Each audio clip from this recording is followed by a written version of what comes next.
জনাব খুরশেদ আলম সরকার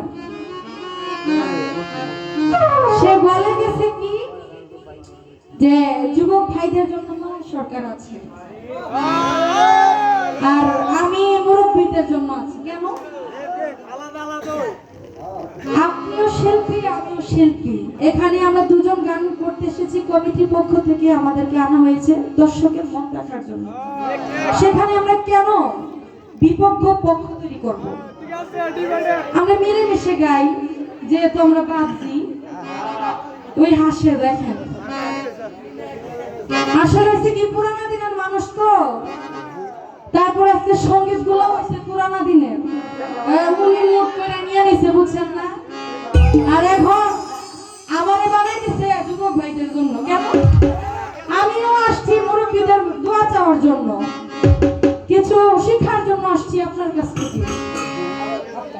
তারা এখন যদি পক্ষ বিপক্ষ করি তাহলে তো হইল না।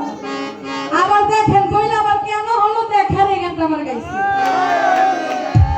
এটা কিন্তু পুরানাদারি একটা গান।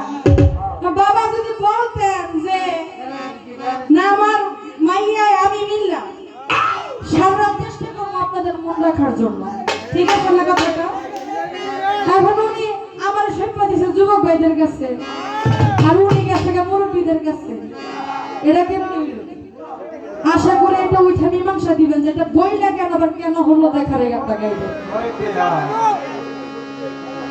কেমনে যে একটা কথা বলে না তাই মুরব্বী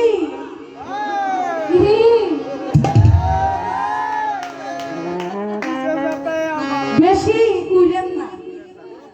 এখন হচ্ছে ডিজিটাল যুগ, যেহেতু মুরব্বী মানুষ আমাদের সাথে চাইবেন একটু মিল্লা গাওয়ার জন্য। আগে উনি বলতেছে কয় আমার মায়ের জন্য গান আমি আমার মধ্যে গাই। কেন? আসলে নতুন, আসলে এই যুগে নতুন। যাই হোক, আপনি খালি ওই ঠাকালি মীমাংসা করবেন যে যুবক ভাইদের কাছে আবার সইপা দিয়া মুরব্বীদের গানটা প্রথমে একটা গাইলেন, তাহলে আবার কেন হলো দেখার এই গানটা কেন গাইলেন? এটা আপনার কাছে আমার জানার খুব ইচ্ছা।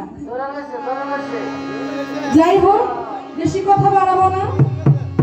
আমার একটি গানের আদেশ এসেছে, আমি সেই গানটি করে তারপর একটি বিচ্ছেদ গান রাখবো। ধন্যবাদ।